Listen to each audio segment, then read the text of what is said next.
মানব না।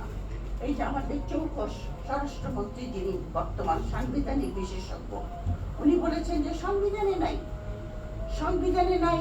হ্যাঁ, Bangladesh is a constitutional democracy, সভারেনিটি lies আমাদের এখানে সুপ্রিমিটি পার্লামেন্টারি সাংবিধানিক, কিন্তু সাংবিধানিক যে সমস্ত আপনার পিপলের উইল যেটা, এটা তো আপনার জনগণ ট্রান্সফার করে দিয়েছে। কিন্তু জনগণ যখন আপনার সুপ্ত থাকে বা গুপ্ত থাকে, তখন তারা যখন জেগে উঠে আপনার নিজেদের উইল এক্সপ্রেস করে, দ্যাট গোজ অ্যাবাভ অল আপনার লিগ্যাল প্রসিডিউর। যেরকম আমাদের স্বরাষ্ট্রমন্ত্রী বলেছেন পার্লামেন্ট ইজ দ্য সুপ্রিম, ভুল। পার্লামেন্ট সুপ্রিম হলো ইউকেতে।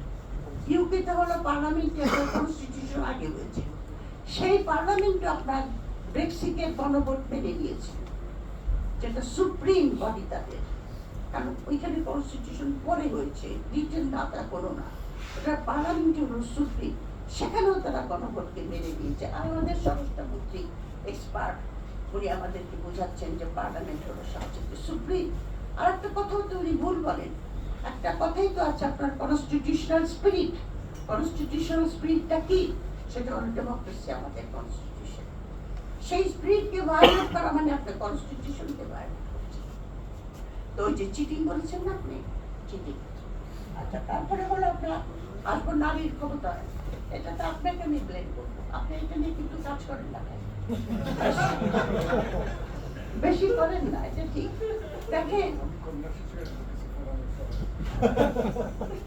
আমাদের 24 তারিখের মেয়ে আছে, আপনার কথা আমার খুব ভালো লাগছে। তারপরে দেখেন আপনার নারীর ক্ষমতা, এইরকম একটা ফাঁকিবাজ, একটা ভেলকিবাজি, একটা সুরঙ্গের ফাঁকি পৃথিবীর ইতিহাসে কোথায় আছে আমি জানি না। তুমি পরিষ্কার বলে দাও যে বাংলাদেশের মেয়েদেরকে আমরা মানুষ মনে করি না, আমরা বাংলাদেশের মেয়েরা রাজনীতিতে অংশ নিতে পারে এটা আমরা বিশ্বাস করি না। বলে দাও, সোজা কথা। কারণ মোনাফিকের চাইতে আপনার সত্যি কথা বলে দেওয়াটা ভালো। আপনি যে 30 জনকে 2030 সাল পর্যন্ত এই 50 জনের নিয়মটা করে নিলেন, এটাকে আপনার এর বিরুদ্ধে আপনি গেলেন না, আপনার নিজের ইশতেহারের বিরুদ্ধে গেলেন না। আপনারা বলেছিলেন না যে মিনিমাম 5% আমরা দেব, নমিনেশন দেব, আবার cheating of the people, cheating করে দিল। এটা একটা ভুয়া কথা বের করেছি, শেষ কথা নাই, অবশ্যই শেষ কথা আছে।